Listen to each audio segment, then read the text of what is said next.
Boa! Esse, sem dúvida, é o melhor episódio lançado até agora. É orc matando, é orc morrendo... Não, pera aí.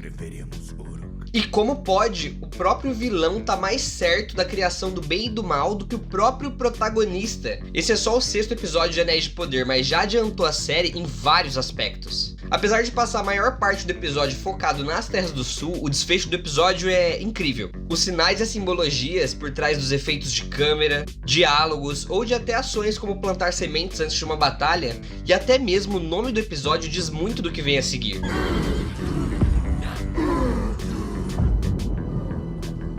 E eu te conto tudo isso e mais um pouco depois da vinheta.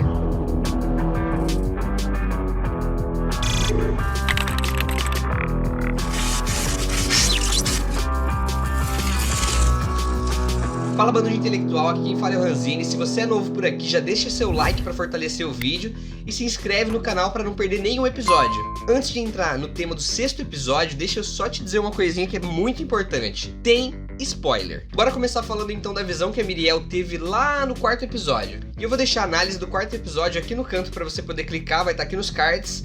Ele e mais um monte de outros vídeos que a gente vai falar ao longo deste vídeo aqui. Na visão dela, lá do 4º episódio, a gente vê algumas semelhanças do que acontece aqui nesse episódio. Por exemplo, um candelabro que balança lá em Númenor parece bastante com o que balança aqui na aldeia. A água que causaria destruição lá na visão da Míriel em Númenor meio que causa uma destruição aqui meio que por tabela. Mas eu acho que ainda é muito cedo para dizer que a visão que ela teve lá em Númenor se concretiza aqui nesse episódio. O nome desse episódio, ele é Udun,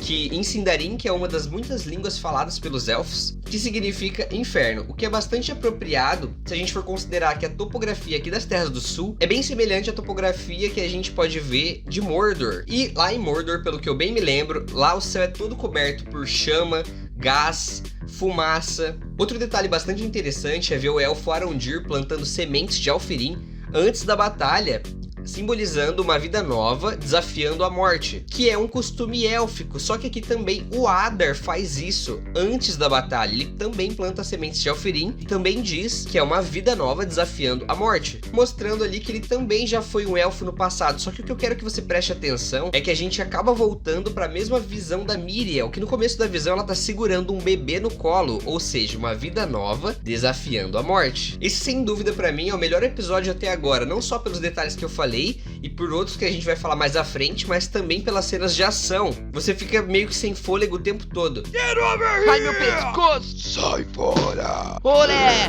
Olha a minha lua de compasso! Ai, meu desvio de septo! Te deu uma cotovelada no nariz e você tinha feito um bagulho de septo. São os orcs, ou os uruks, que vêm atacar os humanos e são derrotados. Aí você descobre que aqueles que foram derrotados não eram os orcs, né, os uruks, e sim os humanos que tinham se aliado a Adar vestidos de orcs. As cenas de lutas do Arondir fazendo referência direta à capoeira com aquela meia lua de compasso. E esse golpe é um golpe muito específico da capoeira, que é uma luta que nasceu aqui no Brasil. Os produtores e os showrunners ainda não se pronunciaram porque desse golpe especificamente tá aqui nesse episódio, mas eu tenho um bom palpite. Tava rolando uma onda de preconceito tão grande em cima do ator Ismael Cruz por ele interpretar um elfo negro que até os próprios atores originais, os hobbits do Senhor dos Anéis, começaram ali uma campanha junto com todo o elenco de Anéis de Poder para combater esse racismo, muitas vezes velado e muitas vezes até explícito. O que me faz acreditar que esse golpe de capoeira não entrou aqui nesse episódio por acaso. Pode ser que esse golpe tenha mostrado aqui não só para fazer referência à capoeira do Brasil, mas para lembrar a gente de que a escravidão acabou há muito tempo. É verdade.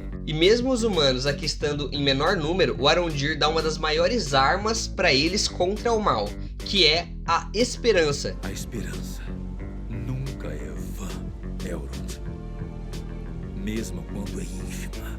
A posição deles aqui dá uma vantagem temporária em cima dos uruks, justamente por conta da torre que eles derrubam em cima de alguns uruks, que matam alguns uruks, né, e acabam atrasando os outros. Mas quando os humanos percebem que foram enganados pelos uruks, né, ou no caso por Adar, eles são encurralados numa casa e o Theo acaba tendo que dar pra eles Um item que eu acredito que seja a peça-chave, né? A peça mais importante de todo o episódio. E eu explico pra vocês o porquê. O povo de Númenor chega bem a tempo de salvar o pessoal dali. Tem espada pra cá, esquiva pra lá, um monte de cavalo correndo pelas colinas, uma lança no peito do orc. Mas, deixando um pouco de lado essas cenas épicas, eles conseguem capturar Adar com um artefato que o Arondir avisou pra Galadriel que ele não poderia fugir com aquilo. E o Arondir fala pra Galadriel na língua mãe dela, na língua dos elfos, pra que ela entendesse a importância daquilo. Ele foi pra lá. Lá o sovaco se assa. O que você falou pra ela? Eu não sei, mordi a língua. Na conversa com o Adar, ele tá numa posição que deixa ele numa inclinação acima da posição da Galadriel, mostrando que tudo que ele tá fazendo ali é pra ganhar tempo. E o artefato, que era pra ser extremamente importante, ele acaba sendo deixado de lado, porque a Galadriel ela tá cega de ódio e ela tá inundada com um sentimento de vingança. O engraçado é que o Halbrand tenta impedir ela de matar o Adar da mesma maneira que ela fez antes, mas me parece que ele não queria matar muito assim o Adar. Ele até pergunta pra ele: Você lembra de mim?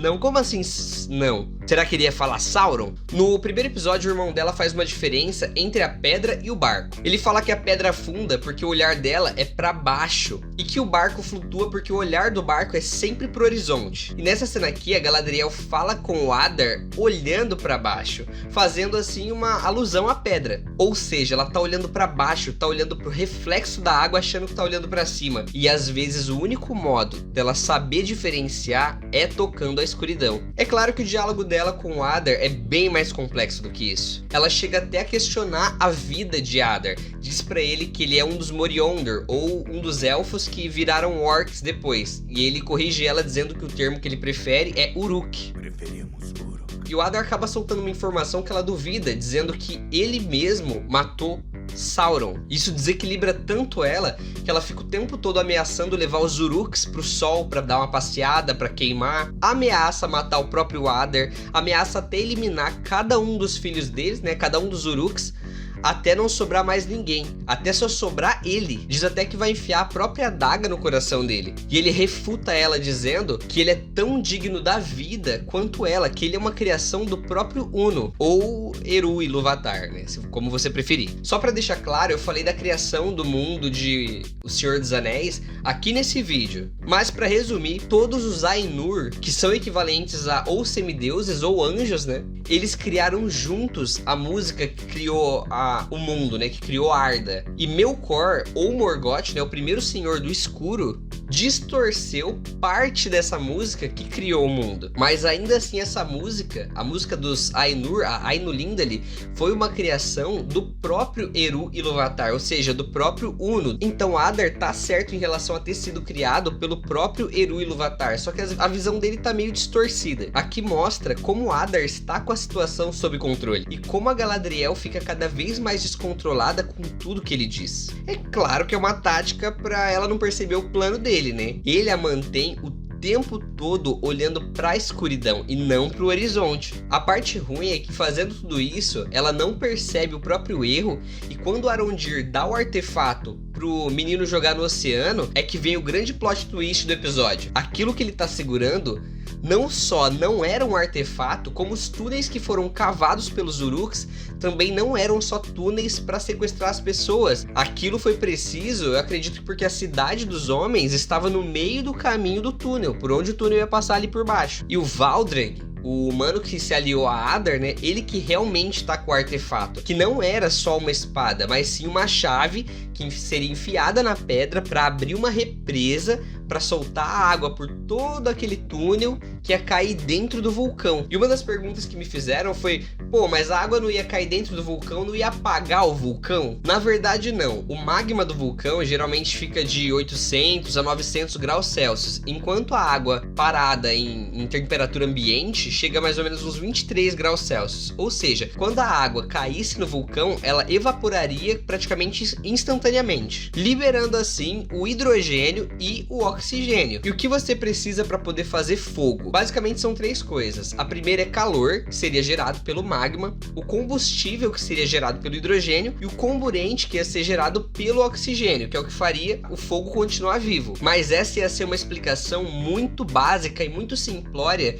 do que realmente pode ter acontecido aqui. Na água existem muito mais elementos além do hidrogênio e do oxigênio. E ali naquela água poderia ter cloreto, sulfato, carboneto, iodo, flúor e outros elementos voláteis que teria causado aquela reação e outras reações químicas também tão nocivas quanto, que é liberar gases, fumaça tóxica, que foi o que aconteceu. E quando isso acontece, que o vulcão solta tudo isso na atmosfera, é quando realmente você percebe que deu ruim. Sabe aquele momento que só depois que tudo desmoronou que você percebe onde você realmente errou? Agora sim ela tá olhando pra frente. Mas é tarde demais. Como eu vou saber que luz seguir? Às vezes não dá pra saber. Até tocarmos a escuridão.